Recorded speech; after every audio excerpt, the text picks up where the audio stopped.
when people are looking to purchase your company, right? If you're selling your company, what are they buying, right? If you buy something, you're hoping that it's going to be worth more later, right? If someone sells their company, they don't sell their company to somebody who's like, all right, I'll give you whatever this is worth, unless the person that's buying it thinks that they can either take that company and scale it to make it more valuable, or maybe it's something else from like a distressed company or things of that nature, but selling off the assets, blah, blah, whatever, or it's a tuck-in, So like other than if anything's bad, right?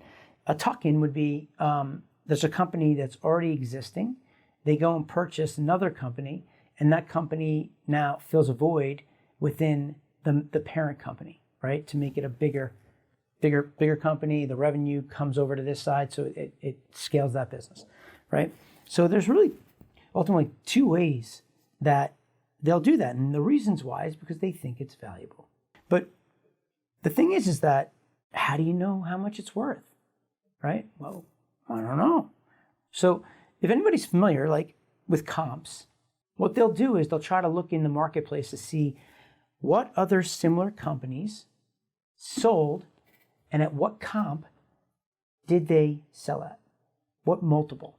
Meaning like if you had a company in, let's say, the digital space that generates leads and you sold, let's say, for $100 million, right? Well, you would look at what were they doing from a revenue perspective. And the question is, were they doing it on the net margin or the top line? If anybody doesn't know what that means, right? Like top line is the gross revenue. And then there's the net margin revenue, which is your profit, right? So, if there's a company here that's doing 50 million top line and their profit is 20 million, right? If they sell for $100 million, I would I would do it off the net if I'm buying a company, right? So if you look at it off the net, because I don't really care what that number looks like. Some companies care, like if like you're going to go public, you have to be a certain number, or if you want to do certain things. There are times where companies want to pad their top line revenue to show the size of that company to make it worth someone's while, right? That happens. But in my scenario, if I were to do that, I'd be looking at this. This number is the most important number to me. And if you look in the marketplace, if this company did that at 20 million, the multiple, right, you would just take 20 million and divide it by the 100 million equals 5x, right? So what they would say is it's selling at 5 times. So that doesn't mean necessarily your company is going to do that. But if you find a company that's similar to yours, right, and now you're starting to get an idea of what people are willing to pay for the business, right? So you can look at things like this to figure this out. Now, what that means is these people think in this scenario that they're going to be able to take this business and scale it, right? Ultimately, right here, they're just getting paid 5 years in advance. Someone's selling their company and saying, give me what I made here this month, 5 years. For 5 years is the way I think about it, right? So 5 times. So they're going to get 20, 40, 60, 80, 100. Boom, that's 100. It's gone. Well, the company that takes it over, in hypothetical terms, let's say that they scale the business, and let's just go in the next 5 years, right? In year 1, they do 30 million. In year 2, they do 45 million. In year 3, they do 50 million.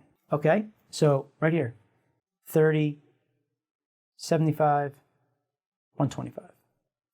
So in 3 years, they're going to be profitable, is the way they look at it, right? Because they're thinking that they're going to scale the business. That's the bet they're taking, right? If the guy over here that sells this for 100 now all of a sudden is able to do this, maybe it was a bad deal, right? Maybe it was a bad deal for him because now this company's worth $50 million, right? No, sorry, it's not worth $50 million. It's doing $50 million in net margin, right? If we looked at it and just kept the same multiple right here, this value is $250 million. So the person that bought this, right, they paid $100 million for it when they were doing $20 million. They did a good job. They built up the business to get to $125 million in 3 years. So now they're $25 million in the positive. And if they wanted to sell this company tomorrow at 5x multiple, they're getting another $250 million.